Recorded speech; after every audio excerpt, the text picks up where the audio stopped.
पुराने खंडहर के अंदर एक्सप्लोरर्स की पूरी टीम अपने ही खून में लिपटी पड़ी थी। सब मर चुके थे। सिर्फ एक इंसान अभी भी जिंदा था, जू ह्योन। एक कमाल का स्पोर्ट्समैन जो इतनी बुरी हालत में होने के बाद भी हार मानने को तैयार नहीं था। उसके सामने एक खौफनाक जायंट स्नेक अपना सिर उठाकर उस पर झपट्टा मारने के लिए तैयार खड़ा था। जू ह्योन तुरंत साइड में रोल करता है और जैसे ही सांप उसकी तरफ लपकता है, वो हवा में उछलकर उसके सर पर जोर का वार करता है।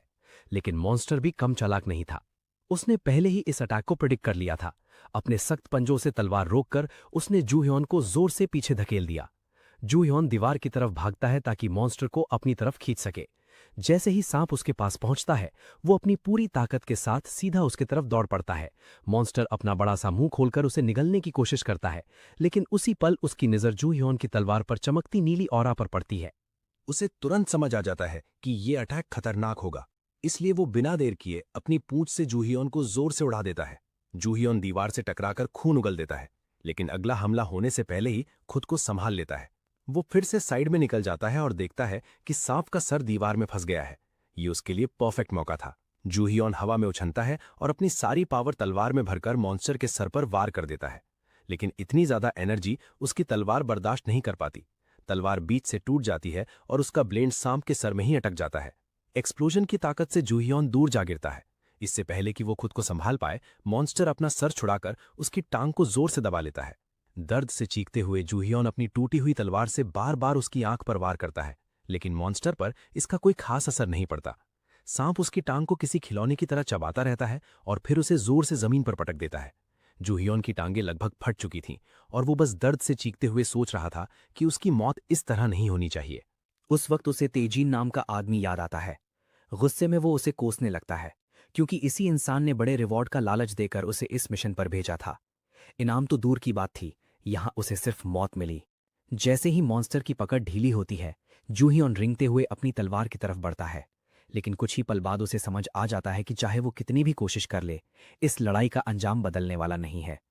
वो थक कर हंसने लगता है और मॉन्स्टर से कहता है कि अगर मारना ही है तो जल्दी खत्म कर दे। सांप तुरंत उस पर झपटता है, लेकिन उसका हमला कभी उस तक पहुंचता ही नहीं। उसकी जगह एक अजीब सी आवाज गूंजती है जो शिकायत करती है कि जूहियोन बहुत शोर मचा रहा है। जूहियोन आंखें खोलता है और देखता है कि उसके आसपास वक्त बिल्कुल थम चुका है। आवाज दोबारा सुनाई देती है। उसे लगता है कि ये कोई बोलने वाला रेलिक है। वो चिल्लाकर कहता है कि उसने पहले भी ऐसे कई रेलिक्स देखे हैं। फिर बिना वक्त गंवाए वो उस रेलिक से कहता है कि चाहे वो किसी भी गॉड का हो, बस इस मॉन्स्टर को खत्म करके उसे यहां से निकाल दे। आवाज हंस पड़ती है और पूछती है, अगर ये मॉन्स्टर मर भी गया तो क्या तुम सच में यहां से जिंदा निकल पाओगे? तब जू ह्योन अपनी टांगों की तरफ देखता है, या यूं कहो कि उनके बचे हुए टुकड़ों की तरफ। आवाज बताती है कि इतना खून बह चुका है कि अगर वो किसी तरह बाहर भी निकल गया तब भी ब्लड लॉस की वजह से मर ही जाएगा। और अफसोस की बात यह है कि वो एक बहुत टैलेंटेड इंसान है, बस गलत जमाने में पैदा हुआ। जू ह्योन गुस्से से जवाब देता है कि उसने कभी ऐसी जिंदगी नहीं मांगी थी। उसके पास अपनी किस्मत पर कभी कंट्रोल ही नहीं था। वो एक बार फिर तेजन का नाम लेकर कसम खाता है कि चाहे कुछ भी हो जाए वो उससे जरूर मारेगा। ये जज्बा देखकर वो रहस्यमय आवाज काफी खुश होती है। मौत से सिर्फ कुछ ही मिनट दूर होने के बाद भी जू ह्योन हार नहीं माना था। तब छत से चमकती हुई सुनहरी रोशनी उतरने लगती है। उस रोशनी के बीच से 4 आंखों वाला एक काला क्रो धीरे धीरे उसके सामने आता है। क्रो फैसला करता है कि जू ह्योन को एक और मौका दिया जाए। वो कहता है, अगर हिम्मत है तो जाओ और ट्रू किंग का थ्रोन हासिल करके दिखाओ। इतना कहकर वो एक जबरदस्त एनर्जी बीम सीधा जू ह्योन के शरीर में डाल देता है। अगले ही पल जू ह्योन को इतना तेज दर्द महसूस होता है कि वो चीख उठता है, लेकिन उसी दर्द के साथ उसकी कटी हुई टांगें पल भर में दोबारा उगाती हैं। जब वो फिर से आंखें खोलता है तो हैरान रह जाता है। ना सिर्फ उसकी टांगें वापस आ चुकी होती हैं, बल्कि वो डंजन से बाहर भी आ चुका होता है। उसे समझ ही नहीं आता कि वो 4 आंखों वाला क्रो कौन था और उसने ट्रू किंग का थ्रोन क्लेम करने की बात क्यों कही। जूहियोन अंदाजा लगाता है कि शायद वो कोई बहुत ही हाई क्लास रेलिक था। फिर अचानक उसका ध्यान अपनी टांगों पर जाता है। वो बिल्कुल ठीक थीं, ना कोई चोट ना कोई निशान। लेकिन उससे भी ज्यादा हैरानी तब होती है जब वो देखता है कि कई पुलिस ऑफिसर्स गुस्से से उसकी तरफ देख रहे हैं और एक औरत बार बार शिकायत कर रही है कि जूहियोन ने बिना वजह उसके बेटे को मारा है। जूहियोन पुलिस ऑफिसर की बातें बिल्कुल नहीं सुन रहा था। उसके दिमाग में सिर्फ एक ही सवाल घूम रहा था, क्या वो 4 आंखों वाला क्रो उसे कोई इतना असली लगने वाला सपना दिखा रहा था? ऑफिसर उसकी खामोशी से तंग आ गया। गुस्से में उसने कहा, नाम तक नहीं बता रहा, साल 2025 की शुरुआत ही कितनी बेकार हो रही है। ये सुनते ही जूहियॉन जैसे होश में आ गया। वो तुरंत पास रखे कैलेंडर की तरफ देखता है और उस पर लिखी डेट देखकर जम सा जाता है। 1 जनवरी 2025। ये मुमकिन ही नहीं था। उसके हिसाब से तो 2025 को गुजरे हुए 15 साल हो चुके थे। तब उसे सब समझ आ गया। क्रो ने उसे सिर्फ बचाया नहीं था, बल्कि उसे सीधा पास्ट में भेज दिया था ताकि वो अपनी पूरी जिंदगी दोबारा जी सके। ये सोचकर उसके चेहरे पर मुस्कान आ जाती है। इस बार उसके पास हर गलती सुधारने का मौका था। तभी उसका ध्यान पास खड़ी एक गुस्से वाली औरत पर जाता है जो लगातार चिल्लाए जा रही थी कि जूहियॉन ने उसके बेटे को मारा है। ध्यान से देखते ही जूहियॉन को दोनों याद आ जाते हैं।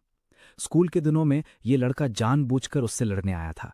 जैसे ही जूहियॉन ने उसे हल्का सा धक्का दिया, वो फुटबॉल प्लेयर की तरह जमीन पर गिर गया और ड्रामा करके पुलिस बुला ली।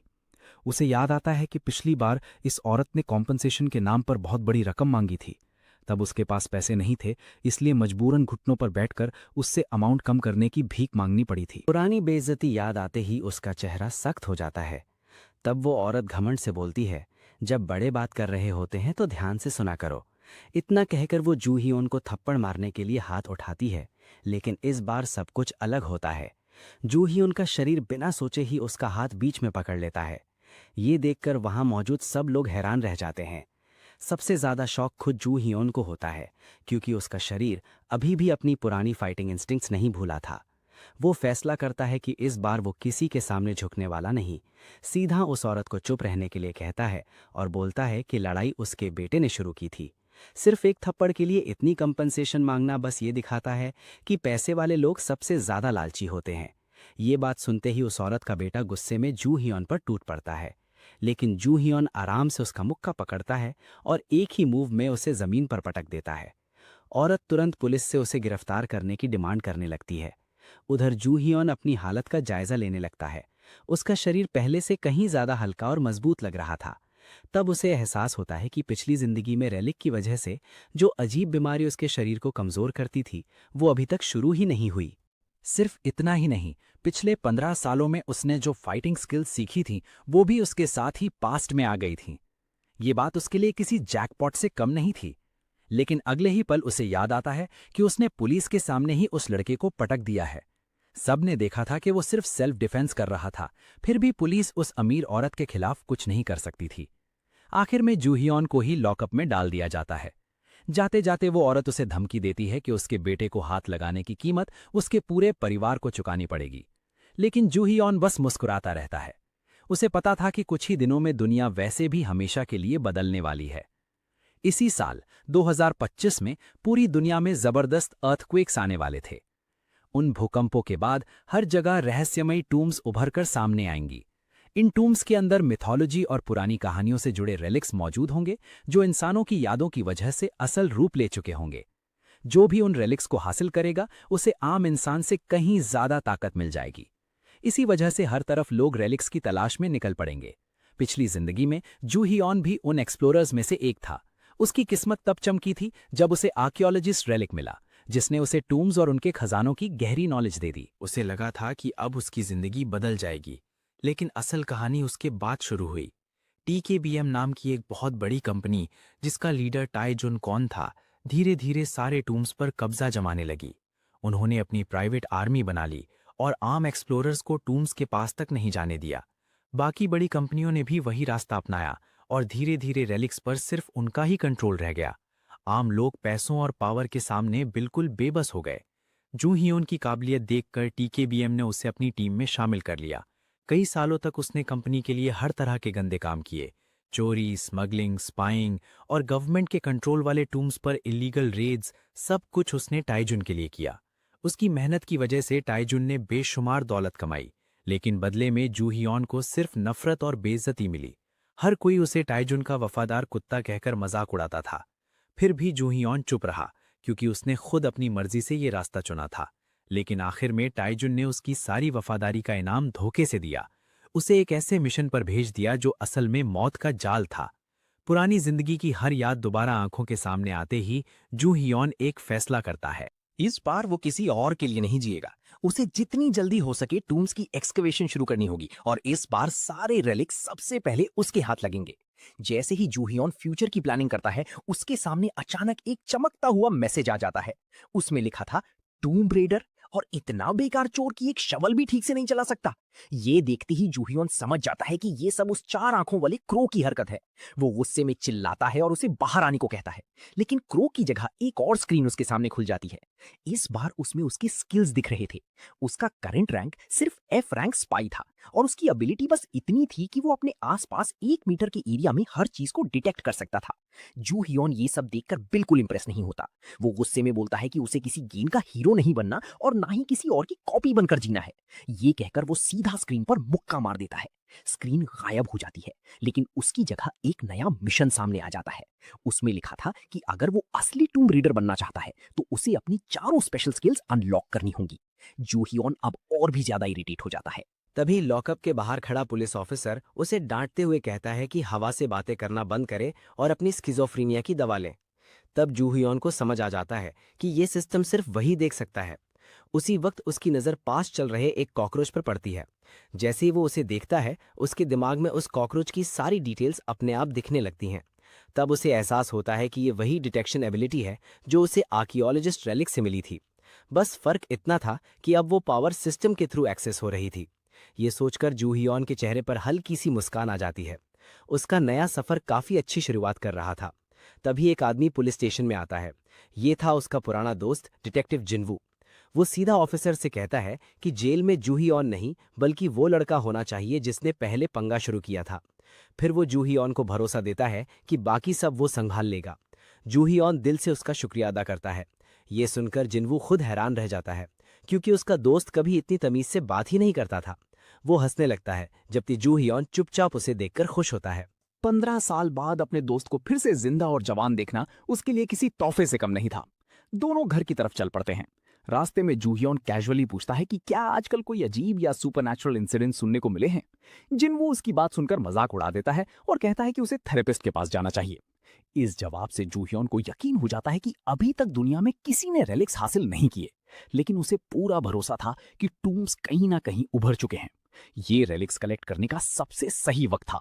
बस एक दिक्कत थी, शुरुआत के ज्यादा पावरफुल रेलिक्स यूरोप और अमेरिका में मिलने वाले थे और वहां पहुंचने के लिए उसके पास बिल्कुल पैसे नहीं थे। इसी सोच में डूबा हुआ वो अचानक कुछ गुंडों से टकरा जाता है। उनका लीडर उससे पूछता है कि इतनी जल्दी में कहां जा रहा है। जूहियॉन के चेहरे पर एक शरारती मुस्कान आ जाती है। उसे अपनी पहली अर्निंग का तरीका मिल चुका था। उन गुंडों का लीडर था कियोन, एक छोटा मोटा गैंगस्टर और इलीगल आर्ट ब्रोकर। पिछली जिंदगी में पैसे की मजबूरी की वजह से जूहियॉन इसी के लिए काम करता था। सैलरी बहुत कम मिलती थी और इज्जत नाम की कोई चीज नहीं थी। फिर भी मजबूरी में सब सहना पड़ता था। लेकिन इस बार कहानी अलग थी।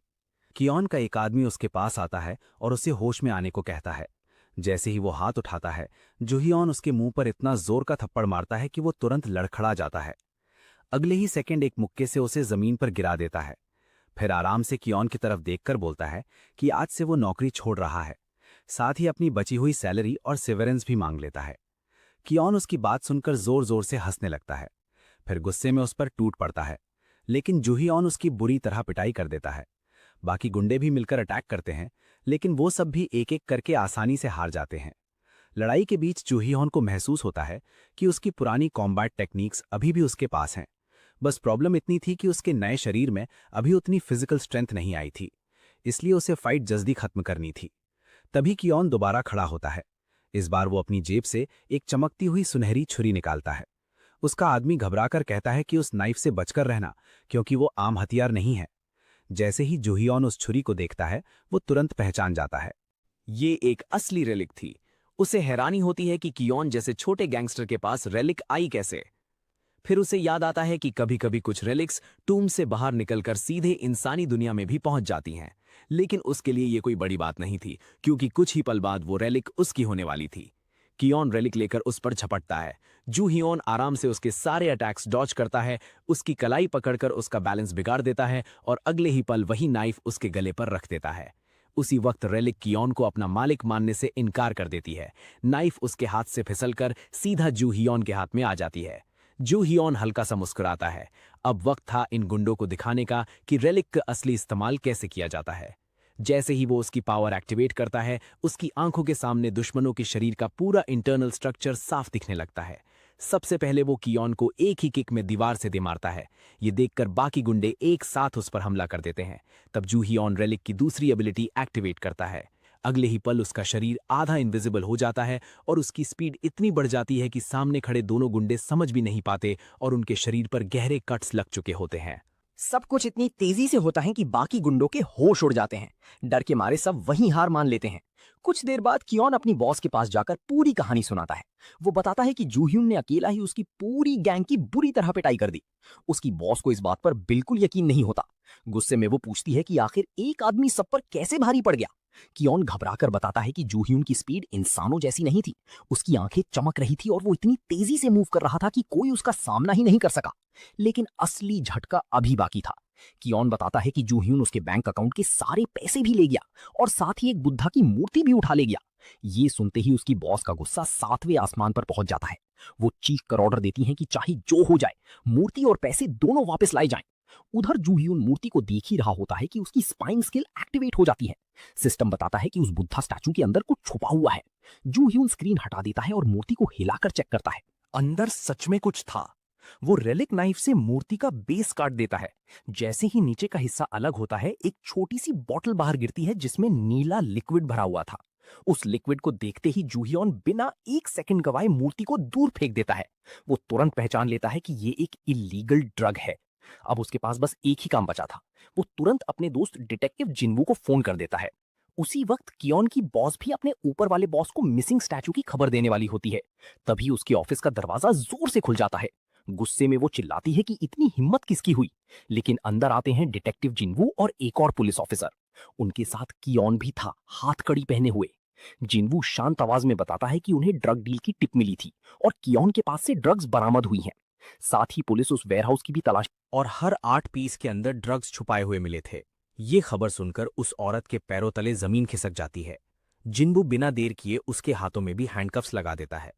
तब जूह्योन उसे देखकर हल्का सा मुस्कुराता है और कहता है, अगली बार पासवर्ड 1 2 3 4 5 मत रखना। गुस्से से भरकर वो औरत उसे गालियां देती रहती है, जबकि पुलिस उसे लेकर चली जाती है।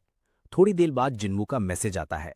ड्रग ट्रैफिकिंग गैंग का राज खोलने की इन्फॉर्मेशन देने के बदले जूह्योन को 10 मिलियन येन का रिवॉर्ड मिलने वाला था। ये सुनकर जूह्योन खुश हो जाता है। अब उसके पास रेलिक्स ढूंढने के लिए जरूरी पैसे आ चुके थे। वो सोचता है कि आज जल्दी घर जाकर आराम करेगा और अगले दिन से अपना असली मिशन शुरू करेगा। लेकिन तभी एक जबरदस्त धमाके की आवाज गूंजती है। जूह्योन तुरंत उस तरफ दौड़ता है। वहां पहुंचते ही वो देखकर हैरान रह जाता है।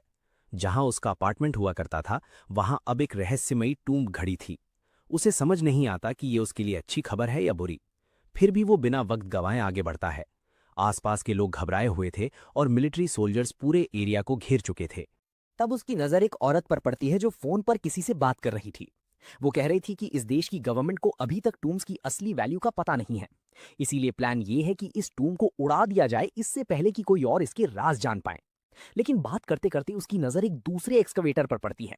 हैरानी से वो पूछती है कि रिपब्लिक ऑफ बेंट की एक्सकवेशन टीम यहाँ क्या कर रही है। सामने खड़ा आदमी केंजी भी उल्टा सवाल करता है। वो कहता है कि जब ये ऑपरेशन अमेरिका का नहीं है तो लिंडा और उसकी टीम यहाँ क्या कर रही है। दोनों इसी बात पर बहस करने लगते हैं कि टूम का खजाना कौन ले जाएगा। ये सब देखकर जूहियन थोड़ा घबरा जाता है। उसने सोचा भी नहीं था कि इतनी जल्दी फॉरेन एक्सकवेशन टीम्स और इंटेलिजेंस एजेंसीज यहाँ पहुंच जाएंगी। लेकिन फिर वो उनकी बातें सुनता है। वो लोग टूम को ब्लास्ट करके खोलने की प्लानिंग कर रहे थे। ये देखकर जूहियन को सुकून मिलता है। उसे तुरंत समझ आ जाता है कि इन लोगों को टूम्स की असली नॉलेज बिल्कुल नहीं है और इसी वजह से उसका काम और आसान हो गया।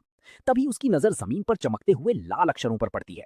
ये लेटर्स उसके पास से शुरू होकर सीधे टूम की तरफ जा रहे थे। जूह्योन उन्हें देखते ही पहचान लेता है। ये टूम ग्लिफ्स थे, एक तरह के खास निशान जो टूम का पूरा राज बता देते हैं। जो इंसान इन्हें पढ़ सकता है वो एंट्रेंस, हिडन पाथ्स और अंदर लगे डेंजरस ट्रैप्स तक पहले से जान सकता था। जूह्योन उन ग्लोइंग ग्लिफ्स का पीछा करता हुआ उनके बीच वाले पॉइंट तक पहुंच जाता है और जैसे ही वो उन्हें पढ़ना शुरू करने वाला होता है, जैसे ही जूह्योन उन ग्लिफ्स को पढ़ना शुरू करता है, उसके सामने सिस्टम की एक और स्क्रीन खुल जाती है। उसे एक्सपर्ट क्रिप्टोग्राफर का टाइटल मिलता है। साथ ही उसकी एक नई F रैंक स्किल लिंग्विस्टिक्स भी अनलॉक हो जाती है, जिसकी मदद से वो किसी भी लैंग्वेज को आसानी से समझ सकता था। ये उसकी पहली क्वेस्ट के लिए जरूरी स्किल्स में से एक थी। लेकिन फिलहाल जूह्योन का पूरा ध्यान टूम के अंदर घुसने पर था। ग्लिफ्स की मदद से वो तुरंत असली एंट्रेंस ढूंढ लेता है। फिर रेलिक नाइफ से उस जगह एक जोर का स्लैश मारता है।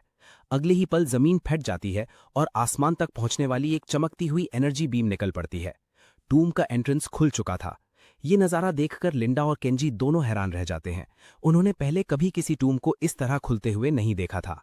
लिंडा की टीम का एक आदमी चिल्लाकर बताता है कि एंट्रेंस खुल गया है। ये सुनते ही केंजी सबसे पहले उस रोशनी की तरफ दौड़ता है। लिंडा भी उसके पीछे भागती है। दोनों बिना सोचे समझे उस गहरे गड्ढे में छलांग लगा देते हैं जहां से एनर्जी बाहर निकल रही थी। उधर जूहियोन बिल्कुल शांत था।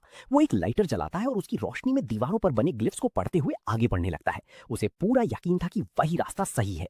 कुछ देर बाद वो एक बड़े से खुले चेंबर में पहुंचता है। बीच में एक बिल्कुल साफ और शांत झील थी। जूहियोन के चेहरे पर हल्की सी मुस्कान आ जाती है। उसे इसी जगह का इंतजार था। वो बिना झिझक अपनी रेलिक नाइफ उठाता है और सीधा झील के अंदर फेंक देता है। कुछ ही पल बाद पानी जोर जोर से हिलने लगता है। झील के अंदर से एक बहुत बड़ा बोलने वाला सांप बाहर निकलता है। वो गहरी आवाज में पूछता है, इस बार कौन सा बदनसीब अपना खजाना झील में गिरा गया? जूहियोन आराम से उससे हाथ हिलाकर हेलो करता है। उसकी इतनी कैजुअल हरकत देखकर सांप बिल्कुल खुश नहीं होता। फिर भी वो उस पर हमला नहीं करता। वो अपना मुंह खोलता है और दो चमकती हुई नाइफ दिखाते हुए पूछता है, बताओ तुम्हारी नाइफ कौन सी है, सोने वाली या चांदी वाली? जूहियोन इस ट्रायल को अच्छी तरह जानता था। ये relic gold and silver x वाली पुरानी कहानी पर बेस्ड थी, जहां एक ईमानदार लकड़हारा अपनी कुल्हाड़ी खो देता है और बदले में उसे सोने और चांदी की कुल्हाड़ी मिलती है। जूहियोन समझ गया कि ट्रायल का जवाब क्या होना चाहिए। वो शांत आवाज में कहता है, इन दोनों में से कोई भी मेरी नहीं है। ये सुनकर सांप तीसरी नाइफ निकालता है। इस बार वो जूहियोन की असली नाइफ थी। वो पूछता है, क्या ये तुम्हारी है? जूहियोन जानता था कि अगर वो सिर्फ हाँ बोल दे तो उसे अपनी नाइफ के साथ रेलिक भी मिल जाएगी, लेकिन इस बार वो आसान रास्ता नहीं चुनना चाहता था। वो कहता है कि पहले नाइफ को पास से देखना चाहता है। सांप बिना शक किए उसकी बात मान लेता है। जैसे ही नाइफ जूहियोन के हाथ में आती है, वो बिना एक सेकंड गवाए सीधा सांप पर वार कर देता है। नाइफ उसके शरीर को चीर देती है। सांप दर्द से तड़प उठता है और हैरानी से पूछता है, मैंने तुम्हारा क्या बिगाड़ा था? मैं तो बस अपना काम कर रहा था। जूहियोन ठंडे अंदाज में जवाब देता है, मुझे तुम जैसी चीजों पर भरोसा नहीं है। ये सुनते ही सांप अपने लंबे शरीर से उसे चारों तरफ से घेर लेता है। लेकिन जूहियोन बिल्कुल नहीं घबराता। वो कहता है कि ट्रायल क्लियर करने के बाद भी कोई गारंटी नहीं होती कि रिवॉर्ड सच में मिलेगा, और अगर रेलिक मिल भी जाए तो मुमकिन है वो इंसान को पागल या खूनी बना दे। ये बात सुनकर सांप एकदम सन्न रह जाता है। हैरानी से पूछता है, तुम्हें ये राज कैसे पता है? जूहियोन को अपनी पिछली जिंदगी की एक खबर याद आ जाती है। उस वक्त ये gold and silver x relic America में मिली थी, लेकिन उसका मालिक धीरे धीरे एक खतरनाक सीरियल किलर बन गया था। सांप अचानक गुस्से में उस पर हमला कर देता है, लेकिन जूहियोन तुरंत साइड में हट जाता है। एक ही जंप में वो सांप के सर पर चढ़कर अपनी नाइफ उसके सर में घुसा देता है। सांप दर्द से चीखता है और कहता है कि इतना काफी नहीं है। जूहियोन और ज्यादा ताकत लगाकर नाइफ को और अंदर धकेल देता है। सांप दर्द से तड़पता हुआ पूरी झील में इधर उधर भागने लगता है। जूहियोन उसके ऊपर मजबूती से चिपका रहता है। ये राइड किसी खतरनाक रोलर कोस्टर से कम नहीं थी। इसी दौरान जूहियोन सोचता है कि रेलिक को अपना बनाने के 3 तरीके होते हैं। पहला होता है अफिनिटी, जहां भरोसे की वजह से रेलिक खुद ओनर को एक्सेप्ट करती है। दूसरा होता है डोमिनेंस, जहां ताकत से रेलिक को झुकाया जाता है। और तीसरा होता है कंपैटिबिलिटी, जब रेलिक और उसका यूजर एक दूसरे के लिए परफेक्ट होते हैं। इस वक्त जूहियन दूसरा तरीका यूज कर रहा था। वो अपनी ताकत से सांप को मजबूर कर रहा था कि वो उसके सामने झुक जाए। सांप हार नहीं मानता। वो जूहियन को गिराने के लिए सीधा झील के अंदर घुस जाता है, लेकिन जूहियन उसका साथ बिल्कुल नहीं छोड़ता। वो जोर से चिल्लाता है, मेरी बात मान लो वरना मैं तुम्हें पूरी तरह तबाह कर दूंगा। आखिरकार सांप की हिम्मत टूट जाती है। वो दर्द से रुकने की भीख मांगता है। उसके शरीर की सारी स्केल्स धीरे धीरे सुनहरी होकर गिरने लगती हैं। फिर उसका पूरा शरीर पानी में बदल जाता है और अगले ही पल वो पानी 2 चमकती हुई रेलिक्स में बदल जाता है, गोल्ड एक्स और सिल्वर एक्स। जूहियन के चेहरे पर जीत की मुस्कान आ जाती है। इस बार उसने रेलिक तो हासिल कर ली, और सबसे बड़ी बात, बिना उसके खतरनाक साइड इफेक्ट के। तब उसके सामने सिस्टम की स्क्रीन दोबारा खुलती है। उसे टूम सर्वाइवर का नया टाइटल मिलता है। साथ ही एक और स्किल अनलॉक होती है, टूम एक्सकवेशन। ये स्किल उसकी टूम्स को समझने की एबिलिटी को और भी ज्यादा बढ़ा देती है। जूहियन खुश हो जाता है। अब उसकी पहली क्वेस्ट पूरी करने के लिए बस एक ही स्किल अनलॉक करना बाकी था। अपने नए स्टेटस को चेक करते वक्त जूहियन के सामने एक और सिस्टम विंडो खुलती है। उसमें लिखा होता है कि उसे अब्यूजर ऑफ रेलिक्स नाम का नया टाइटल मिल गया है। इस टाइटल से उसकी डोमिनेशन पावर बढ़ जाती है, लेकिन रेलिक्स के साथ अफिनिटी कम हो जाती है। जूहियन को इस बात की बिल्कुल परवाह नहीं होती, क्योंकि इस बार उसका इरादा दुनिया के हर रेलिक को अपने कंट्रोल में लेना है। इसी बीच उसे 2 एक्सप्लोरर्स के आने की आहट सुनाई देती है, इसलिए वो चुपकर देखने लगता है। केंशी बिना कुछ जाने अपना रेलिक झील के अंदर फेंक देता है। जुहियन को उस पर थोड़ी तरस आती है, क्योंकि टूम का ट्रायल पहले ही कंप्लीट हो चुका होता है। वो उसकी बेइज्जती देखने के बजाय वहां से निकल जाता है। दूसरी तरफ केंशी परेशान हो रहा होता है। एक प्रॉफिट ने उससे बताया था कि सिर्फ रेलिक को लेक में फेंकने से ट्रायल शुरू हो जाएगा, लेकिन कुछ भी नहीं होता। लिंडा उससे पूछती है कि क्या रिपब्लिक ऑफ बेंट के पास वाकई प्रोफेसी रेलिक है, लेकिन केंशी बात को टालने की कोशिश करता है। तभी पूरा टूम जोर से हिलने लगता है और छत टूटकर गिरने लगती है। दोनों बिना वक्त गवाए भाग निकलते हैं, वरना मलबे के नीचे दब जाते। इसी दौरान रियोन के पुराने आदमी उसके ऑफिस में बची हुई कीमती चीजें ढूंढ रहे होते हैं, लेकिन उन्हें कुछ भी नहीं मिलता। ब्लॉन्ड थग वू गुस्से में जूहिन को गाली देता है और बोलता है कि अब वो नया बॉस बनेगा और एक दिन उसे सबक सिखा देगा। लेकिन जैसे ही जूहिन का फोन आता है, उसकी सारी हिम्मत हवा हो जाती है और वो घबराकर जमीन पर गिर पड़ता है। डरते डरते फोन उठाते ही जूहिन उससे डांट लगाता है कि कॉल उठाने में इतनी देर क्यों हुई। वो सीनियर होने का रौब दिखाने की कोशिश करता है, लेकिन जूहिन सीधा उसे चुप रहने को बोलकर एक काम दे देता है। उधर केंशी अपने हेडक्वार्टर्स को मिशन फेल होने की रिपोर्ट देता है। तब उसे पता चलता है कि उसके निकलने के बाद एक और प्रोफेसी मिली थी। उसमें लिखा था कि एक लोकल आदमी उससे पहले रेलिक हासिल कर लेगा। ये सुनकर केंशी और भी भड़क उठता है। हेडक्वार्टर्स वाला समझाता है कि प्रॉफिट जापानीज लिखाई हमेशा सही नहीं पढ़ पाता। फिर भी वो वार्निंग देता है कि जिस आदमी ने इस डंजन को क्लियर किया है, उससे हमेशा सावधान रहना, क्योंकि प्रोफेसी के मुताबिक वही एक दिन दुनिया को निगल जाएगा। इसी वक्त जूहीन वू को अपना असली मिशन बताता है। उसे दुनिया के सबसे बड़े सीक्रेट ऑक्शन हाउस माइडस में घुसना है और वहां जैक केमन नाम के आदमी को ढूंढना है। वो हैरान होकर पूछता है कि उन जैसे आम लोग इतनी बड़ी ऑक्शन में एंट्री कैसे लेंगे। जूहीन सीधा जवाब देता है कि ये उनकी प्रॉब्लम है। पैसे की चिंता करने की जरूरत नहीं, क्योंकि सारा खर्चा और पेमेंट वो खुद देगा।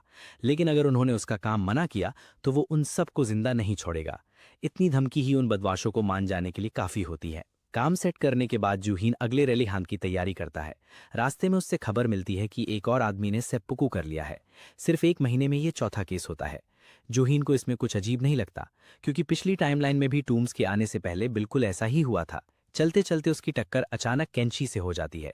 केंशी तुरंत उससे तमीज का लेक्चर देने लगता है। जूहीन उसे पहचान लेता है, क्योंकि वो पहले वाले टूम में मिल चुका था। उसे याद आता है कि रिपब्लिक ऑफ बेंट के पास प्रोफेसी रेलिक है। अगर केंशी यहाँ मौजूद है तो इसका मतलब आसपास बहुत जल्दी एक नया टूम खुलने वाला है। जुहियान आसानी से महसूस कर लेता है कि केंशी के पास भी एक रेलिक है, क्योंकि वो अपनी ऑरा छुपाने की भी कोशिश नहीं कर रहा। जानबूझकर उसे इग्नोर करके जुहियान उससे और चढ़ाता है। जब केंशी उसका रास्ता रोकता है तब जुहियान अपनी बियर उसके चेहरे और कपड़ों पर गिरा देता है। गुस्से से भरा केंशी बोलता है कि ड्राई क्लीनिंग का बिल भरने के लिए तैयार रहना। जुहियान हंसता हुआ कहता है कि वो सिर्फ एक गरीब कॉलेज स्टूडेंट है।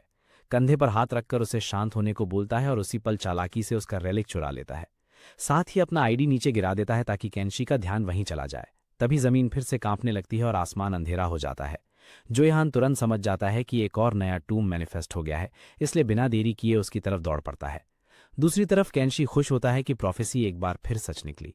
लेकिन उसी वक्त हेडक्वार्टर्स से उसका फोन आता है। उन्हें अभी अभी एक नई प्रोफेसी मिली होती है। उसमें बताया जाता है कि गोल्ड और सिल्वर एक्स पाले वाला जापानीज लड़का इसी एरिया में मौजूद है।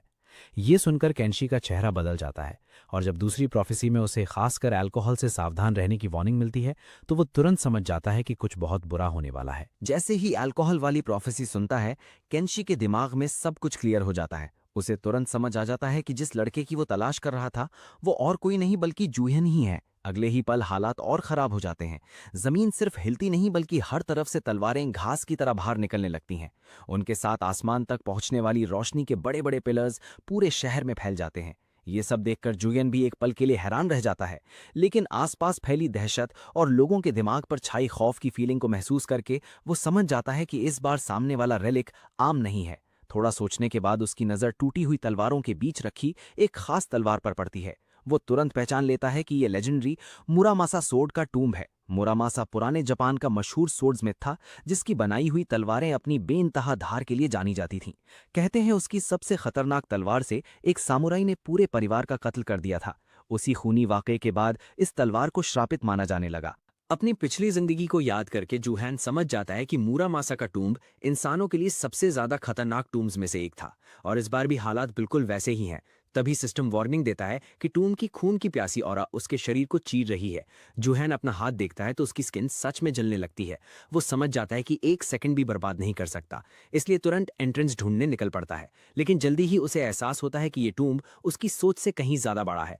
काफी देर तक भटकने के बाद भी एंट्रेंस नहीं मिलता और वो थक कर चूर हो जाता है। उसे अफसोस होता है कि काश वो थोड़ी देर और केंशी के साथ रहता, कम से कम एंट्रेंस की डायरेक्शन तो पता चल जाती। तभी पास से एक औरत की जोर की चीख सुनाई देती है। आवाज का पीछा करते हुए वो एक बड़े गड्ढे तक पहुंचता है जहां कई लोग फंसे हुए होते हैं। उनके बीच एक लड़की पूरी तरह पागल सी हो चुकी होती है। सब लोग उसे शांत करने की कोशिश करते हैं, लेकिन उसकी खून की प्यास इतनी बढ़ चुकी होती है कि उसकी ब्याकुगान जाग चुकी होती है। जीहन तुरंत समझ जाता है कि रेलिक ने उसके शरीर पर कब्जा कर लिया है। अगर उसने किसी को जरा सा भी काट दिया तो वो भी उसी तरह पोजेस हो जाएगा। उसी वक्त उसकी नज़र नीचे जाने वाले एक पुल पर पड़ती है। वो तुरंत पहचान लेता है कि ये ब्रिज तभी खुलता है जब कोई सैक्रिफाइस दिया जाए। जीहन पिट में फंसे लोगों से पूछता है कि क्या एक जापानीज आदमी यहाँ सब कुछ करके भाग गया था। एक आदमी हाँ में जवाब देता है। वो बताता है कि एक अजीब सा जापानीज आदमी कोई अनजाना गाना गाने लगा था। उस गाने के बाद ही ये गड्ढा खुल गया। फिर उसने सबको अंदर धक्का दे दिया और खुद भाग निकला। जीहन को पहले से अंदाजा था कि ऐसा ही होगा। खुशकिस्मती से उसके पास एक नया रेलिक था जो इस मुश्किल में काम आ सकता था। वो केंची से चुराया हुआ रेलिक बाहर निकालता है। उसके अंदर एक रोप ब्रेसलेट और ग्लास केस में रखा हुआ मच्चा डेजर्ट होता है। जीहन इसे तुरंत पहचान लेता है। ये उस पुरानी कहानी का रेलिक था जिसमें 2 बहन भाई बाद में सूरज और चांद बन गए थे। कहानी के मुताबिक एक टाइगर ने उनकी मां पर हमला किया था। मां ने अपनी जान बचाने के लिए उसे मच्चा केक दिया। बाद में जब टाइगर बच्चों पर टूट पड़ा तब आसमान से एक पवित्र रस्सी उतरकर उनकी जान बचा लेती है। इसी पल सिस्टम अनाउंस करता है कि जूहियान ने अपनी क्वेस्ट के लिए चौथी स्किल भी अनलॉक कर ली है। इस स्किल का नाम निम्बल फिंगर्स होता है। अब वो किसी भी आइटम को सिर्फ छूते ही समझ सकता है कि उसे कैसे इस्तेमाल करना है। इसके साथ ही उसकी रुकी टूम रीडर वाली ट्रेनिंग पूरी हो जाती है और वो ऑफिशियली एक असली टूम रीडर बन जाता है। सिस्टम बताता है कि टूम से बाहर निकलते ही वो अपना रिवॉर्ड भी क्लेम कर सकता है। परफेक्ट टाइमिंग देखकर जूहियान मुस्कुरा देता है। सेलिब्रेशन के लिए वो सीधा उस गड्ढे में छलांग लगा देता है और बर्ज़र्क लड़की का सामना करता है। लड़की पागलपन में उस पर टूट पड़ती है, लेकिन जूहियान आराम से उसके हर वार को रोक देता है और उसे पीछे ढकेल देता है। फिर वो रोप ब्रेसलेट एक्टिवेट करके उसकी तरफ फेंकता है। जादुई रस्सी पल भर में लड़की को कसकर बांध देती है और रेलिक का कंट्रोल टूट जाता है। लड़की होश में आते ही जूहियान सबसे पूछता है कि वो जापानी आदमी किस तरफ गया था। लोग बताते हैं कि वो ब्रिज पार करके बिल्डिंगों की तरफ भाग गया। जूहियान तुरंत समझ जाता है कि प्रोफेसी रेलिक की मदद से उस आदमी को टूम की पूरी जानकारी थी, इसीलिए वो सीधा एंट्रेंस की तरफ ही गया होगा। तभी होश में आई लड़की शर्माते हुए बोलती है कि क्या वो इस अजीब रस्सी को हटा सकता है, क्योंकि वो गलत जगहों पर बहुत ज्यादा कस रही है। जूहियान बिना कुछ बोले रस्सी को वापस अपने हाथ में बुला लेता है। फिर पिट में फंसे सब लोगों से कहता है कि बाहर निकलने के बाद उस जापानीज आदमी को पकड़ने में उसकी मदद करें। उधर केंशी ब्रिज पार करके उस जगह पहुंच चुका होता है जहां रेलिक छुपा होने की प्रोफेसी थी। कुछ ही देर में उसे सही गड्ढा मिल जाता है और वो अंदर फिसलकर उतर जाता है। उसे पूरा यकीन होता है कि अब तक सब कुछ उसकी प्लानिंग के मुताबिक ही चल रहा है और रेलिक बस उसके हाथ लगने ही वाला है। केंची को पूरा यकीन होता है कि उसने सारे गवाहों को रास्ते से हटा दिया है। अब उसके लिए सिर्फ एक काम बचा था, मोरामासा ब्लेड हासिल करना। उसका मानना था कि जैसे ही ये तलवार उसके हाथ लगेगी वो सीधा जूहियान के पास जाकर उससे सबक सिखा देगा। मोरामासा के साथ वो खुद को अजय समझ रहा था, लेकिन उसका कॉन्फिडेंस ज़्यादा देर टिक नहीं पाता। टूटी हुई तलवारों के ढेर में उसे असली मोरामासा कहीं नहीं मिलती और धीरे धीरे उसका सब्र टूटने लगता है।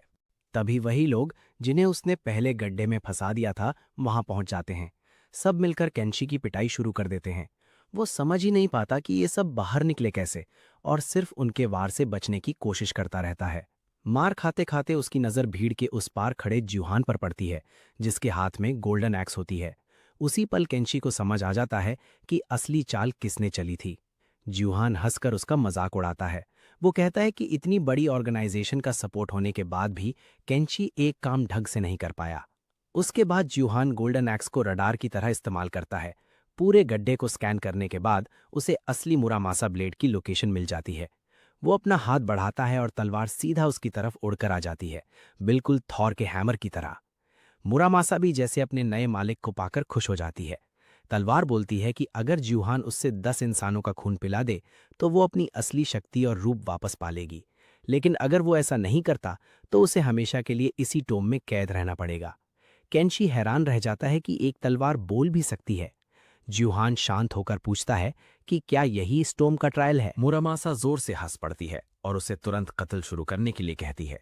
लेकिन जुहान का प्लान कुछ और ही होता है। ट्रायल मानने के बजाय वो अपनी डोमिनेंस एबिलिटी मुरामासा पर यूज करता है और हुक्म देता है कि अपनी सारी क्लोन्स को खुद में अब्जॉर्ब कर ले। तलवार गुस्से में उसे बेवकूफ कहती है, लेकिन जुहान के कंट्रोल के सामने उसकी एक नहीं चलती। मजबूरन मुरामासा अपनी सारी टूटी हुई कॉपीज को अब्जॉर्ब करना शुरू कर देती है। पूरा इलाका जोर से कांप उठता है। धीरे धीरे सारी क्लोन्स उसमें समा जाती हैं और कुछ देर बाद सब शांत हो जाता है।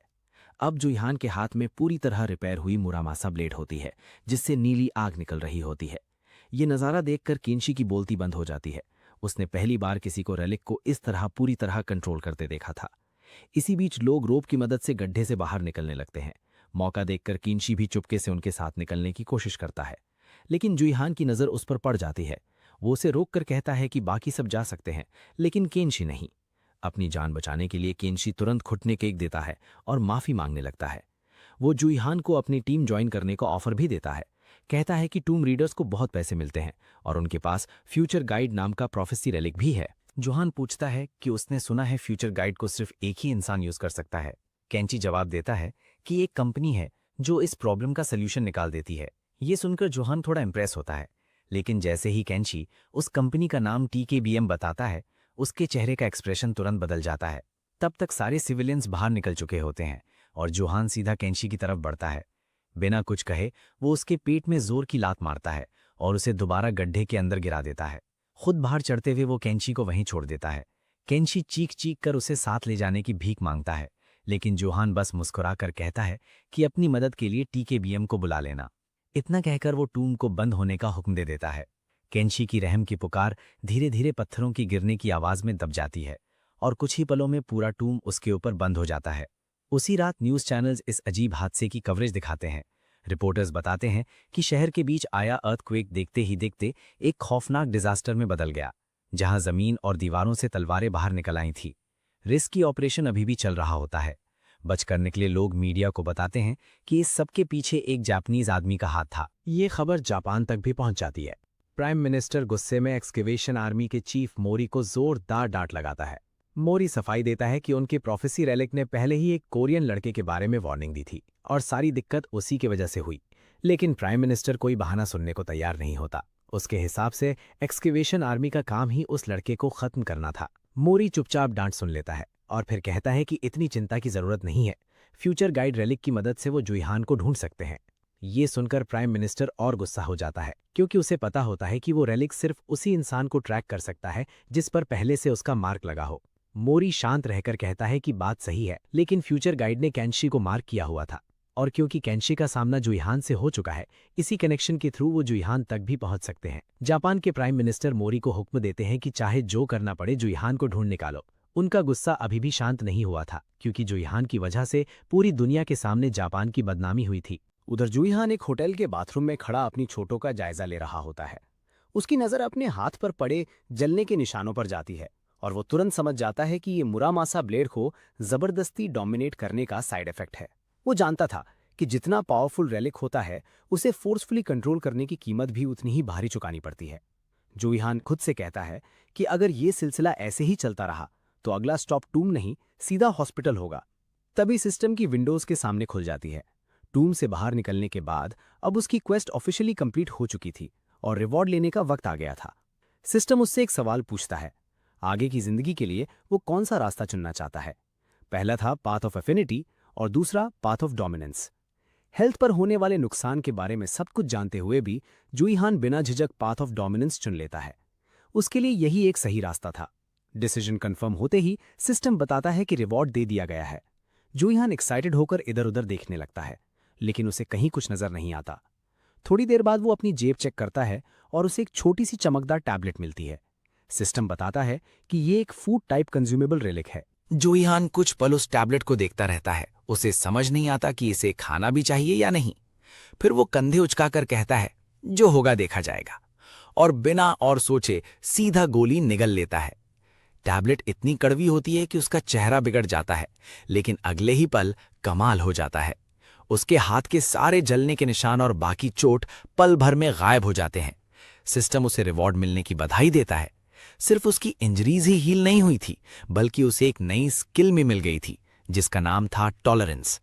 अब उसका शरीर रेलिक्स के पॉइजन और डोमिनेशन के साइड इफेक्ट्स को पहले से काफी बेहतर तरीके से झेल सकता था। जोहियान तुरंत समझ जाता है कि ये स्किल उसके लिए कितनी कीमती है।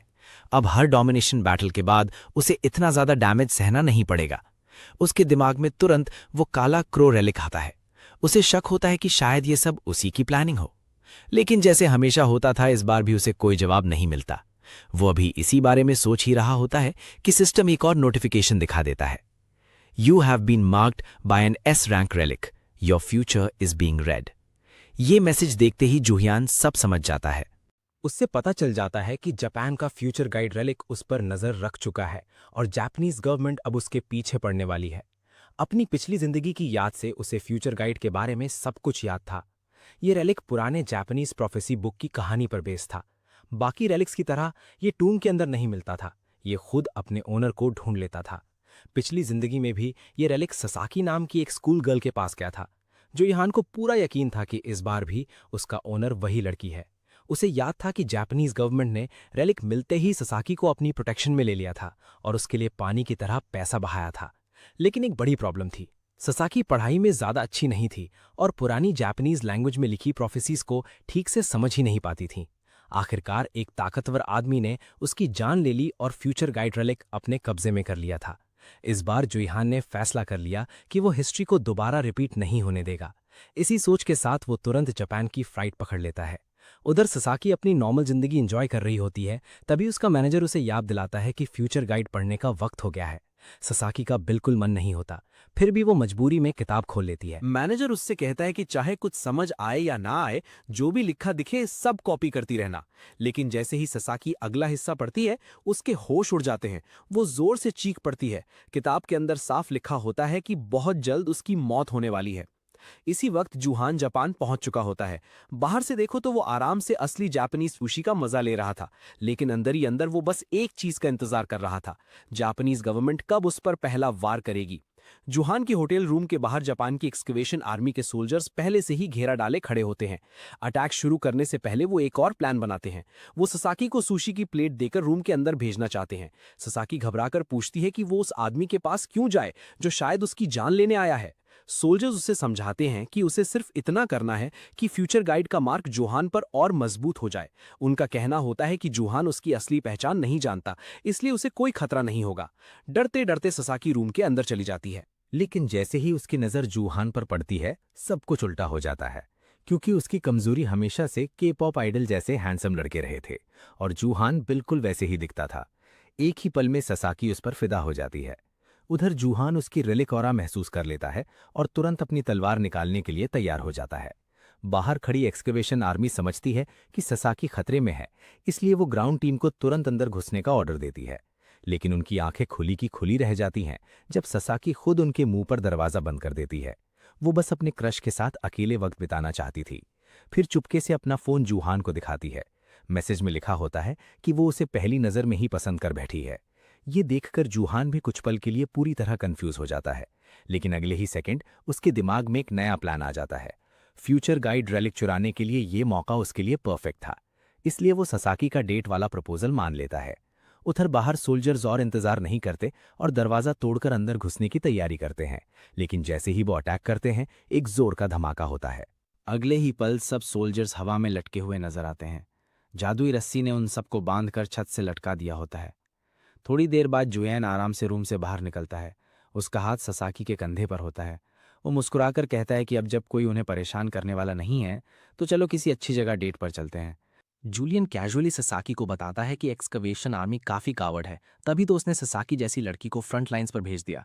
ससाकी हैरान होकर पूछती है कि जूलियन को ये सब कैसे पता, लेकिन जूलियन बस इतना कहता है कि उसके पास अपने सोर्सेज हैं। ससाकी भी उसकी बात से अग्री करती है। उसके अकॉर्डिंग एक्सकवेशन आर्मी हमेशा उस पर नजर रखती है और उसकी मूवमेंट्स को कंट्रोल करती रहती है। तभी जूलियन उसके सर पर हाथ रखकर सजेस्ट करता है कि दोनों मिलकर उन लोगों के लिए थोड़ी प्रॉब्लम क्रिएट कर सकते हैं। बस इतना सजेस्चर ही ससाकी को और ज्यादा जूलियन की तरफ अट्रैक्ट कर देता है। अब उसे लगने लगता है कि जूलियन उतना डेंजरस नहीं है जितना वो पहले समझ रही थी, और जब ससाकी उसकी आंखों में देखती है तो उसकी एबिलिटी एक्टिवेट हो जाती है, जिससे वो जूलियन का फ्यूचर भी देख सकती है। इसी बीच ससाकी को याद आता है कि फ्यूचर गाइड वो घर पर ही भूल आई है, लेकिन अब उसे कोई टेंशन नहीं होती, क्योंकि उसे लगता है कि जूलियन के साथ उसे उस गाइड की जरूरत पड़ेगी ही नहीं। कुछ ही देर बाद दोनों एक कॉफी शॉप पहुंचते हैं। ससाकी इसे एक नॉर्मल डेट समझकर काफी एक्साइटेड होती है, लेकिन जूलियन का असली प्लान कुछ और ही था। जैसे ही दोनों अंदर पहुंचते हैं, जूलियन अचानक ससाकी के सामने नाइफ निकाल लेता है और उससे अपना फोन देने को कहता है। ससाकी घबरा जाती है, लेकिन जूलियन बिना कोई एक्सप्लेनेशन दिए उसका फोन जमीन पर रखकर पैर से कुचल देता है। फिर जूलियन रिवील करता है कि उसे ऑलरेडी पता है कि ससाकी के पास फ्यूचर गाइड है और अब वो चाहता है कि ससाकी उसके लिए कुछ काम करे। मजबूरी में ससाकी उसकी बात मान लेती है। दोनों कैफे के एक प्राइवेट कैबिन में चले जाते हैं और डोर बंद होते ही जूलियन उससे फ्यूचर गाइड की सारी प्रोफेसीज अपनी नोटबुक में लिखने का ऑर्डर देता है। ससाकी को समझ आ जाता है कि जिस डेट को लेकर वो इतनी एक्साइटेड थी वो सिर्फ एक ट्रैप था। वो जूलियन पर गुस्सा करती है और बताती है कि फ्यूचर गाइड तो वो घर पर छोड़ाई है, इसलिए वो उसकी हेल्प नहीं कर सकती।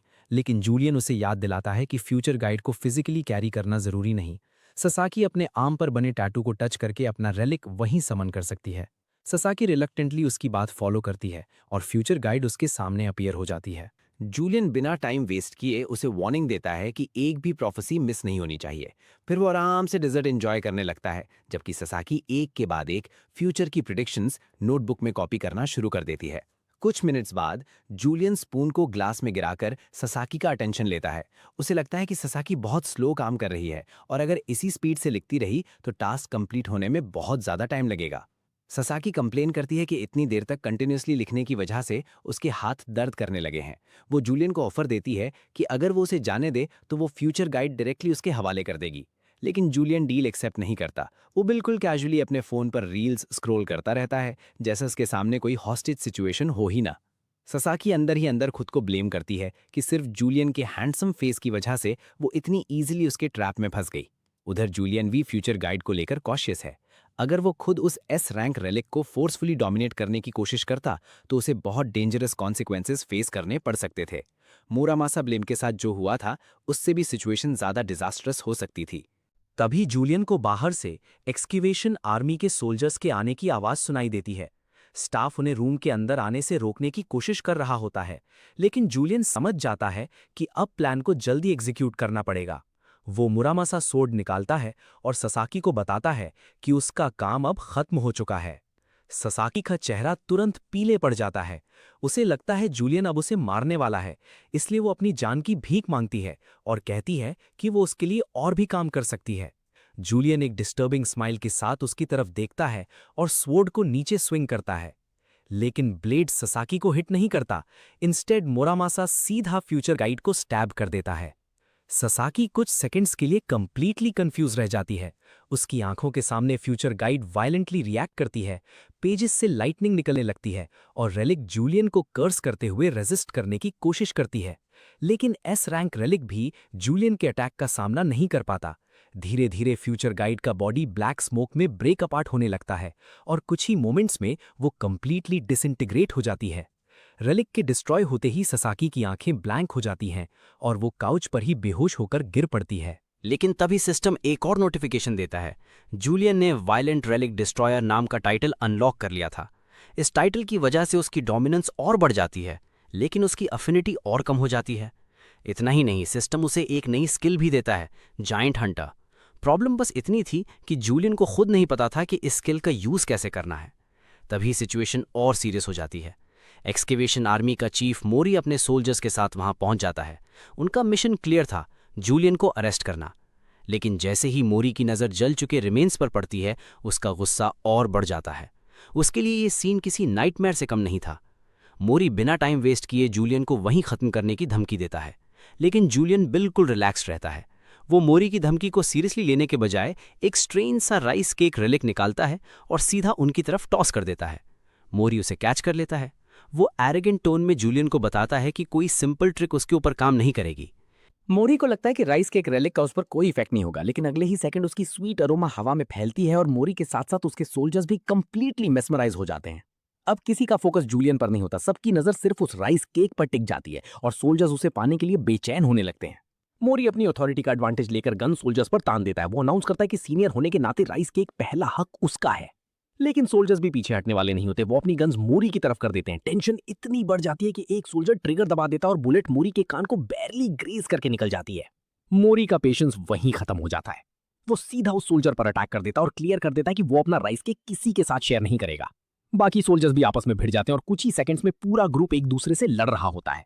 और जब एक्सकवेशन आर्मी के सोल्जर्स राइस केक के लिए एक दूसरे को भूलकर फाइट कर रहे होते हैं, जूलियन क्वाइटली वहां से निकल चुका होता है। अगला सीन कोरिया जाने वाली प्लेन के अंदर जूलियन ससाकी की लिखी हुई प्रोफेसीज को चेक करता है। पेजेस पलटते हुए उसे फाइनली वही प्रिडिक्शन मिल जाती है जिसके लिए वो इतनी मेहनत कर रहा था।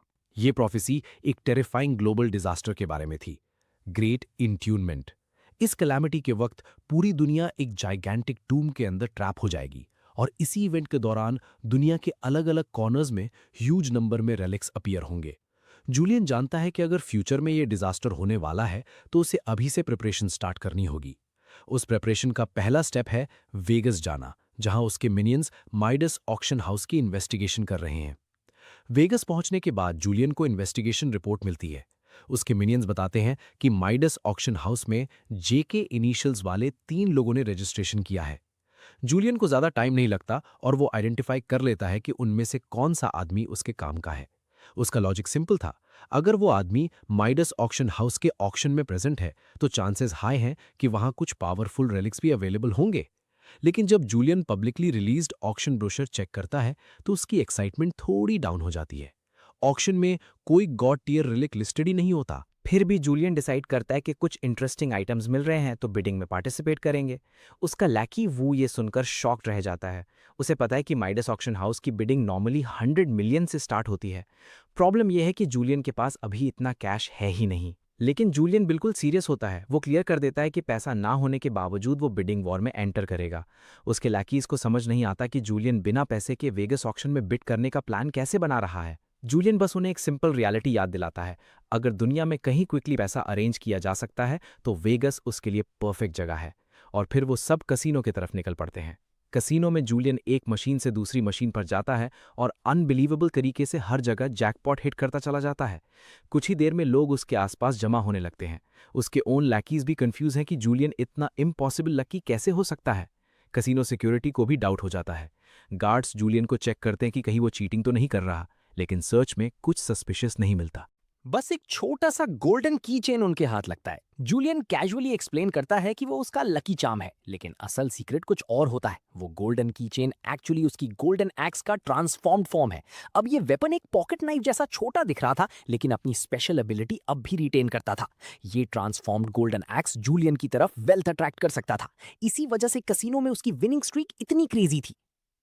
लेकिन अब जब सबकी नजर जूलियन पर पड़ चुकी होती है तो वो डिसाइड करता है कि यहां और रुकना स्मार्ट नहीं होगा। जूलियन नेक्स्ट कसीनो की तरफ मूव करने लगता है। लेकिन जैसे ही वो एग्जिट की तरफ बढ़ता है, एक एरोगेंट आदमी कसीनो में एंटर करता है और सबको साइड होने का ऑर्डर देता है क्योंकि एक वीआईपी आ रहा होता है। जूलियन उस आदमी को देखते ही रिकॉग्नाइज कर लेता है। वो सुयू था, एक ऐसा आदमी जिसे जूलियन अपनी प्रीवियस लाइफ में ऑलरेडी डील कर चुका था। जूलियन तुरंत एक और कनेक्शन समझ जाता है, अगर सुयू यहां है तो इसका मतलब उसका बॉस भी आसपास ही होगा। जूलियन को तुरंत एक बात समझ आ जाती है, अगर सीयू यहाँ मौजूद है तो इसका मतलब है कि उसका बॉस भी आसपास ही होगा। और जूलियन का गेस बिल्कुल सही निकलता है। कुछ ही देर बाद एक वेल्दी ओल्ड मैन वहां एंटर करता है, तीजुन। उसे देखते ही जूलियन के अंदर पुरानी नफरत दोबारा जाग उठती है। पिछली टाइमलाइन में तीजुन ही उन लोगों में से एक था जिसकी वजह से जूलियन को अनबियरेबल सफरिंग और एक पेनफुल डेथ का सामना करना पड़ा था। लेकिन इस बार कहानी डिफरेंट होने वाली थी। जूलियन मन ही मन डिसाइड करता है कि तीजुन को उसके हर किए का जवाब मिलेगा और उसकी रिवेंज लिस्ट का पहला स्टेप भी क्लियर था, ऑक्शन में मौजूद हर वैल्यूएबल रेलिक को खरीद लेना। लेकिन जूलियन कुछ और प्लान कर पाता उससे पहले उसका लैकी भागते हुए वहां पहुंचता है। उसके हाथ में जूलियन का बैग था। वो बताता है कि बैग के अंदर कुछ अजीब मूवमेंट हो रही है। जूलियन तुरंत बैग खोलता है। अंदर उसकी सिल्वर एक्स रखी होती है, लेकिन एक्स नॉर्मल नहीं थी। जूलियन समझ जाता है कि ये वेपन किसी अप्रोचिंग डेंजर को सेंस कर रहा है। इसकी स्पेशल एबिलिटी उन एनिमीज का पता लगाना थी जो अपने मास्टर को हार्म करने की इंटेंशन रखते हैं। जूलियन अलर्ट होकर कसीनो के आसपास देखता है। तब उसे पता चलता है कि कसीनो में कुछ बहुत अनयूजुअल हो रहा है। कसीनो के अंदर अचानक लोग पैनिक करने लगते हैं क्योंकि बिना किसी ऑब्वियस रीजन के उनका पैसा कंटिन्यूअसली लूज हो रहा होता है। जूलियन को समझ नहीं आता कि आखिर हो क्या रहा है। तभी कसीनो में एक लड़की एंटर करती है और जूलियन उसे देखते ही पहचान जाता है। ये वही पर्सन थी जिससे जूलियन इस वक्त सबसे ज्यादा बचना चाहता था, आयरीन होल्टन। आइरीन दुनिया के रिचेस्ट फैमिलीज में से एक की यंगेस्ट डॉटर थी, लेकिन जूलियन के लिए उसकी आइडेंटिटी सिर्फ एक वेल्दी हैरिस तक लिमिटेड नहीं थी। प्रीवियस टाइमलाइन में आइरीन के पास एक गॉड टियर रेलिक था और उसकी वजह से उसका नाम किंग ऑफ बैंक्रप्सी के टाइटल के साथ फेमस था। आइरीन की एक टेरिफाइंग रेपुटेशन थी, जहां भी वो जाती आसपास के लोगों के लिए बैड लक शुरू हो जाता। और जूलियन को पता था कि अगर आइरीन उसके क्लोज आ गई तो उसकी अभी अभी जीती हुई सारी वेल्थ भी कुछ ही देर में वैनिश हो सकती है। इसलिए जूलियन अपने लाकीज को सिग्नल करता है और बिना टाइम वेस्ट किए एग्जिट की तरफ स्पीड वॉक करना शुरू कर देता है। लेकिन आइरीन की नजर जूलियन पर पड़ जाती है। वो क्लियरली उससे कुछ कहना चाहती थी, इसलिए आइरीन उसके पीछे चल पड़ती है। जूलियन अपनी वॉकिंग स्पीड और बढ़ा देता है और ऐसे बिहेव करता है जैसे उसने आइरीन की आवाज सुनी ही ना हो। फाइनली जूलियन एग्जिट डोर तक पहुंचता है और हैंडल पकड़ता है, लेकिन जैसे ही उसका हाथ डोर पर पड़ता है उसे एक शॉक जैसा फील होता है। सिस्टम इमीडिएटली वार्निंग देता है कि पास में एक ओमिनस प्रेजेंस डिटेक्ट हुई है और जूलियन के रेलिक्स की पावर्स ऑलरेडी रिड्यूस हो चुकी हैं। जूलियन कुछ समझ पाता उससे पहले आइरीन उसका हाथ पकड़ लेती है। वो सिंपली पूछती है कि क्या जूलियन उससे सिर्फ 5 मिनट बात करने दे सकता है, और बस इतना ही काफी था। जूलियन के सामने सिस्टम के मल्टीपल वार्निंग्स अपीयर होने लगते हैं। सिस्टम कंफर्म करता है कि ओमिनस प्रेजेंस ने उसे अफेक्ट कर लिया है।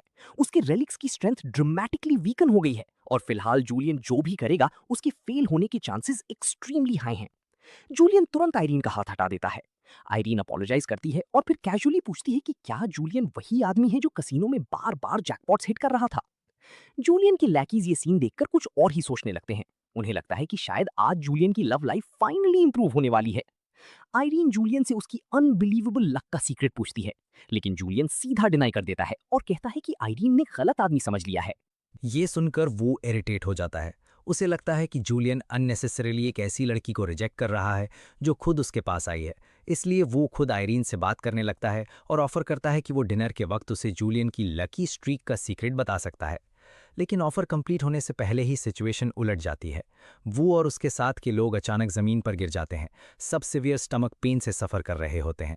जूलियन के लिए अब कोई डाउट नहीं बचता, आइरीन से जितना दूर रहा जाए उतना ही बेटर है। जूलियन वहां से निकलने की कोशिश करता है, लेकिन बैड लक का इफेक्ट इतना स्ट्रांग होता है कि वो सीधा डोर से टकराकर अपना फेस हिट कर लेता है। आइरीन तुरंत पूछती है कि जूलियन ठीक है या नहीं। जूलियन ऑनेस्टली बोल देता है कि नहीं, और ये सब आइरीन की वजह से हो रहा है। लेकिन जूलियन के एक्सपेक्टेड रिएक्शन के ऑपोजिट आइरीन इस बात से एक्साइटेड हो जाती है। उसे लगता है कि जूलियन एग्जैक्टली वो पर्सन है जिससे उसे हेल्प लेनी चाहिए। आइरीन एक्सप्लेन करती है कि उसके आसपास रहने वाले लोग अक्सर बैड लक का शिकार हो जाते हैं। इसी वजह से वो अपनी लक को इम्प्रूव करना चाहती है ताकि उसकी वजह से किसी और को प्रॉब्लम ना हो। आइरीन की इनोसेंट एक्सप्रेशन और होपफुल आइज देखकर जूलियन कंफ्यूज हो जाता है। प्रीवियस टाइमलाइन में तो यही आइरीन किंग ऑफ बैंक्रप्सी बनी थी, जिसकी बैड लक ने इवेंचुअली दुनिया को केओस और डिस्ट्रक्शन की तरफ पुश कर दिया था। तो क्या आइरीन अब सिर्फ एक्टिंग कर रही है? जूलियन के माइंड में ये क्वेश्चन जरूर आता है, लेकिन आइरीन अपनी लक इंप्रूव करने को लेकर जेन्युइनली सीरियस लग रही थी। वो किसी भी मेथड को ट्राई करने के लिए रेडी थी। तभी जूलियन को सिस्टम से एक और मैसेज मिलता है। सिस्टम डिटेक्ट करता है कि आइरीन के पास मौजूद गॉड टियर रेलिक की ओमिनस पावर जूलियन को अफेक्ट कर रही है, लेकिन इस बार वार्निंग के साथ एक अनएक्सपेक्टेड बेनिफिट भी मिलता है। जूलियन की नेगेटिव रेलिक इफेक्ट्स को टॉलरेट करने की एबिलिटी इंक्रीज होने लगती है। जूलियन इंस्टेंटली कनेक्शन समझ जाता है। उसने पहले जो सिल्वर बॉल कंज्यूम किया था, उससे मिली पावर सिर्फ यूज करने से नहीं बल्कि आइरीन के पास रहने से भी लेवल अप हो रही थी। अब आइरीन को अवॉइड करना जूलियन के लिए लॉस नहीं बल्कि अपॉर्चुनिटी बन गया था। इसलिए जूलियन अपना प्लान चेंज करता है। वो आइरीन से भागने के बजाय उसे अपने साथ ऑक्शन में ले जाने का डिसीजन करता है। प्लान सिंपल था। आइरीन की बैड लक ऑक्शन में बाकी पार्टिसिपेंट्स को अफेक्ट करेगी, जबकि जूलियन उस ओमिनस पावर के अगेंस्ट ग्रेजुअली रेजिस्टेंट होता जाएगा। अगर सब कुछ प्लान के अकॉर्डिंग हुआ तो कंपटीशन खुद ही वीक हो जाएगा और जूलियन वैल्यूएबल रेलिक्स की बिडिंग जीत सकता है। आइरीन ये सुनकर हैप्पीली जूलियन के साथ चलने के लिए रेडी हो जाती है और उसका इफेक्ट तुरंत दिखने लगता है। ऑक्शन स्टार्ट होने से पहले ही मोर देन हाफ पार्टिसिपेंट्स वहां से निकल जाते हैं, क्योंकि उनके सामने किसी न किसी तरह की प्रॉब्लम खड़ी हो जाती है।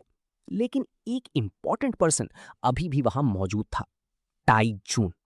उसकी एक फैक्ट्री में फायर तक लग चुकी होती है, फिर भी वो ऑक्शन छोड़कर नहीं जाता। फाइनली ऑक्शन स्टार्ट होता है। सबसे पहले एक विंटेज वाइन बॉटल बिडिंग के लिए प्रेजेंट की जाती है। जूलियन इसे देखकर इमीडिएटली क्लियर कर देता है कि उसे ऐसी चीजों में कोई इंटरेस्ट नहीं है। उधर आइरीन को ये बात सरप्राइजिंगली अच्छी लगती है। जूलियन को उसकी बैड लक और डेंजरस रेपुटेशन के बारे में पता होने के बावजूद वो उसे इतना अटेंशन दे रहा था, और आइरीन को अब लगने लगा था कि शायद जूलियन ही वो पर्सन है जो उसकी प्रॉब्लम को सीरियसली समझ सकता है। लेकिन डैमेज ऑलरेडी हो चुका था। ऑक्शन रिज्यूम होने के बाद जूलियन नोटिस करता है कि पार्टिसिपेंट्स एक दूसरे से अननेसेसरीली लड़ रहे हैं। आइरीन की पावर ने सिर्फ उनकी लक को अफेक्ट नहीं किया था, बल्कि उनकी मेंटल स्टेट पर भी सीरियस इंपैक्ट डाला था। जूलियन को एक डेंजरस आइडिया मिल जाता है। अगर आइरीन की हैप्पीनेस बैड लक को एम्पलीफाई करती है, तो वो उस पावर को अपने एडवांटेज के लिए यूज कर सकता है। जब भी जूलियन किसी बिडर को ऑक्शन से एलिमिनेट करना चाहेगा, वो आइरीन को खुश करेगा। आइरीन की पावर इंक्रीज होगी, पार्टिसिपेंट्स का मेंटल स्टेट डिस्टर्ब होगा और वो खुद ही केओस क्रिएट करके ऑक्शन से बाहर हो सकते हैं। प्लान सरप्राइजिंगली इफेक्टिव भी होता है, लेकिन एक आदमी पर इसका कोई इफेक्ट नहीं पड़ रहा था, टीजून। आइरीन की बैड लक के बावजूद टीजून कंप्लीटली अनअफेक्टेड रहता है। जूलियन डिसाइड करता है कि अगर आइरीन उसे डायरेक्टली वीकन नहीं कर सकती, तो वो खुद टीजून को इरिटेट करेगा। जब भी टीजून किसी आइटम पर बिड करता, जूलियन भी बिडिंग वॉर में जंप कर जाता और प्राइस अननेसेसरीली इंक्रीज करता। लेकिन जूलियन का एक्चुअल इंटेंशन आइटम्स खरीदना नहीं था, वो सिर्फ टीजून को एक्स्ट्रा पैसा स्पेंड करवाने के लिए बिड्स रेज कर रहा था। जूलियन अपना रियल टारगेट आने का वेट कर रहा था, दी एस ग्रेड रेलिक, जिसका मेंशन प्रोफेसी में हुआ था। ऑक्शन में एक एक करके कैटलॉग के सारे आइटम्स सेल होते चले गए, लेकिन जूलियन को अपना टारगेट नहीं मिलता। इवेंचुअली कैटलॉग कंप्लीटली फिनिश हो जाता है।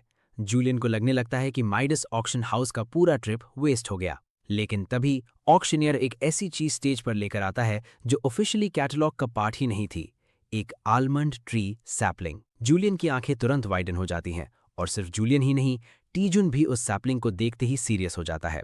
दोनों समझ जाते हैं कि ये वही एस ग्रेड रेलिक है जिसके लिए वो यहाँ आए थे। जूलियन सबसे पहले अपना हैंड रेस करता है। पूरे ऑडिटोरियम का अटेंशन तुरंत उसकी तरफ शिफ्ट हो जाता है। लोग क्यूरियस हैं कि ये मिस्टीरियस बिडर आखिर है कौन। लेकिन नेक्स्ट सेकंड टीजुन भी बिड कर देता है। जूलियन के डाउट्स कंफर्म हो जाते हैं। टीजुन भी एग्जैक्टली इसी रेलिक के लिए यहाँ आया था। ऑक्शनियर आमंड सैपलिंग की हिस्ट्री एक्सप्लेन करता है। इस रेलिक की रूट्स एंशिएंट किंगडम डालिया तक जाती हैं, जहां एक लेजेंडरी एम्परर ने इटर्नल लाइफ देने वाली चीज की सर्च में एक मैसिव वॉर तक फाइट की थी। और जिस चीज को वो एम्परर ढूंढ रहा था, वो नॉर्मल मेडिसिनल हर्ब नहीं थी, वो इसी आमंड ट्री से रिलेटेड थी। जूलियन के लिए ये रेलिक पर्सनल इंपॉर्टेंस रखता था। प्रीवियस टाइमलाइन में इनकम्पैटिबल रेलिक्स के साइड इफेक्ट्स ने उसके बॉडी को बैडली डैमेज कर दिया था। जिंदा रहने के लिए उसे इस ट्री के फ्रूट्स हासिल करने पड़ते थे, लेकिन ये ट्री ताइजुन का था। इसी वजह से जूलियन को अपनी प्रीवियस लाइफ के वो डेस्परेट डेज याद आ जाते हैं, जब सर्वाइवल के लिए उसे ताइजुन से रिलेटेड डर्टी जॉब्स तक करने पड़े थे। अब जूलियन को एक सस्पेशन होता है, क्या ताइजुन को ये रेलिक इसी ऑक्शन में मिला था? अगर आंसर हाँ था, तो जूलियन इस बार उसे किसी भी प्राइस पर ताइजुन के हाथ नहीं लगने देने वाला था। लेकिन तभी होस्ट रेलिक के बारे में एक अनएक्सपेक्टेड डिटेल अनाउंस करता है। आमंड ट्री सिर्फ हेल्थ या लॉन्जेविटी से रिलेटेड नहीं था। होस्ट के अकॉर्डिंग इस रेलिक का ओनर बेडरूम में भी इनयूजुअली पावरफुल बन सकता था। पूरा एटमॉस्फेयर ऑकवर्ड हो जाता है। जूलियन एम्बैरेस हो जाता है और आइरीन भी उसे टीज करते हुए अज्यूम कर लेती है कि शायद जूलियन को इतनी डेस्परेशन है कि उसे रिलेशनशिप में बेटर परफॉर्म करने के लिए रेलिक की जरूरत पड़ रही है।